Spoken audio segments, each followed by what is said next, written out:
जीवित परमेश्वर और उद्धारकर्ता प्रभु यीशु मसीह के पवित्र, प्रेमी और पावन नाम में आप सबको मेरा हार्दिक अभिनंदन।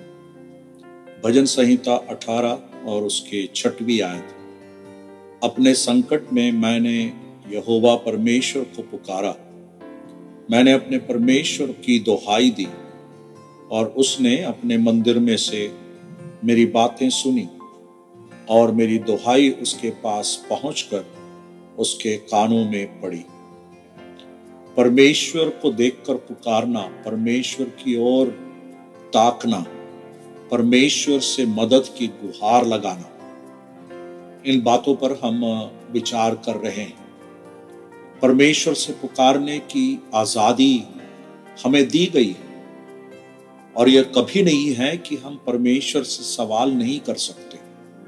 परमेश्वर से सवाल करना, परमेश्वर से दिल खोलकर बात करना, इसकी आजादी परमेश्वर ने हमें दी है। संकट के समय विशेषकर परमेश्वर से लगातार बातें करना, संचार करना यह जरूरी है। परंतु संकट के समय जब हमारा दिल टूटता है, जब हमारे चारों ओर अधर्म के काम चल रहे हैं और हम उसके अंदर दबे जा रहे हैं, हमारे जीवन में परेशानी आ रही है, तो परमेश्वर के अलावा हम और किसके पास जाएं?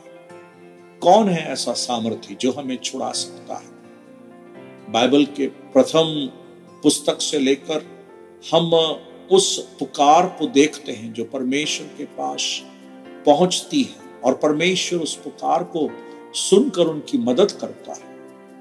यहां पर जो पुकार शब्द का प्रयोग किया गया, मैंने जैसे आपको बताया, नाम लेकर चिल्लाना, परमेश्वर को देखकर उस विषम परिस्थिति में जहां पर बचने का कोई उपाय नहीं है। और दाऊद के जीवन में तो ऐसे कई अनुभव आए। यह नहीं कि दाऊद सामर्थ्य नहीं है, जैसे मैं बार बार स्मरण दिलाया, परंतु परमेश्वर पर उसका कितना भरोसा है, कितना घनिष्ठ संबंध है, उस बात को हम यहाँ पर पहचान सकते हैं। हम उन्हीं के पास जाकर मदद मांगते हैं जो हमारी मदद कर सकते हैं और जिनके साथ हमारा बहुत ही करीबी नाता है, रिश्ता है। परमेश्वर के साथ का वह करीबी रिश्ता जो है वह हमें प्रेरित करेगा कि हम परमेश्वर के पास जाकर उससे गुहार लगाएं।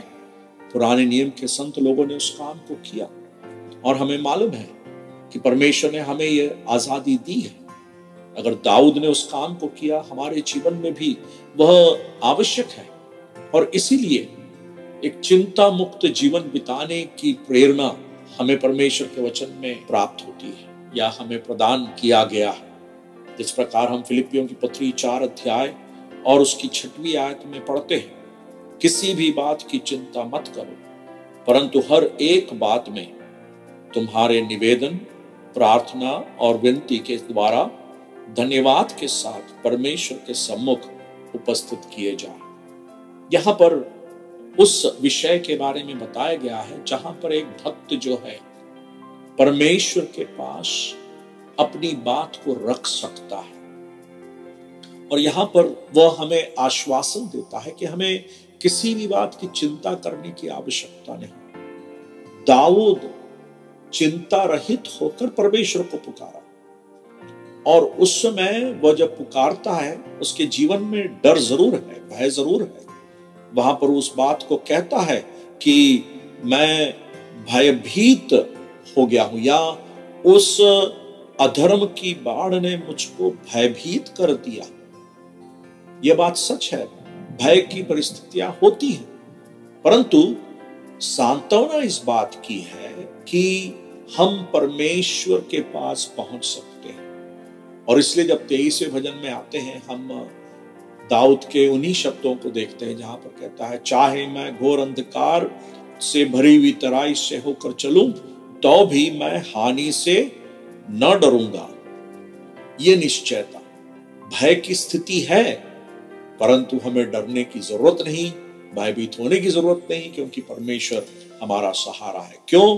क्योंकि हर एक बात में हमारे जीवन में किसी भी बात की चिंता करने की जरूरत नहीं है। हमें यह आजादी मिली है कि हम हर एक बात परमेश्वर के सम्मुख रख सकते हैं धन्यवाद के साथ। कितनी बड़ी आजादी परमेश्वर ने हमें दी है, कितनी बड़ी स्वतंत्रता परमेश्वर ने हमें दी है कि हम परमेश्वर को देखकर पुकार सकते हैं और उसकी मदद मांग सकते हैं। वो हमसे कतई दूर नहीं है, निश्चय हमारे साथ है। और हम वहां पर फिलिपियों की पत्री 4 अध्याय के 5वीं आयत में हम पढ़ते हैं, प्रभु निकट है। और इसलिए पुकारने की वो स्वतंत्रता परमेश्वर ने हमें दी है। मेरे प्यारों, हम उस आदत को बना लें जिस प्रकार मैं पिछली बार यीशु मसीह के उस स्वभाव को दर्शा रहा था। यीशु मसीह की रीति थी कि वो परमेश्वर को देखकर पुकारता था। क्या हम उस प्रकार की रीति या उस प्रकार की आदत को बनाने वाले हो जाएं, जहां पर हमारा विश्वास जो है वह हमें निराश नहीं करता, परंतु हमारे विश्वास में हम अपनी आशाओं में, अटूट आशा में भरपूर होते चले जाते हैं और परमेश्वर हमारे जीवन में चाहता है। इस वचन पर हम और भी गहराई से आगे विचार करेंगे। प्रार्थना के विषय में हम और भी ज्यादा विचार करेंगे। परमेश्वर इस वचन को हमें आशीषित करके दे। परमेश्वर के वचन के उस भाग को स्मरण करें जहां पर पतरस कहता है, अपनी सारी चिंताओं को उस पर डाल दो क्योंकि उसको तुम्हारा ध्यान है। मेरा और आपका प्रभु कितना दयालु है कि वो हमारी चिंता करता है। उस प्रभु के हम हो गए। यीशु मसीह हमारा परमेश्वर है, सो उसके द्वारा हमें ये आजादी मिली है। परमेश्वर इस वचन को आशीषित करके दे। परमेश्वर के नाम की स्तुति हो। आप सबको जय मसीह की। मसीह में आपका शालू।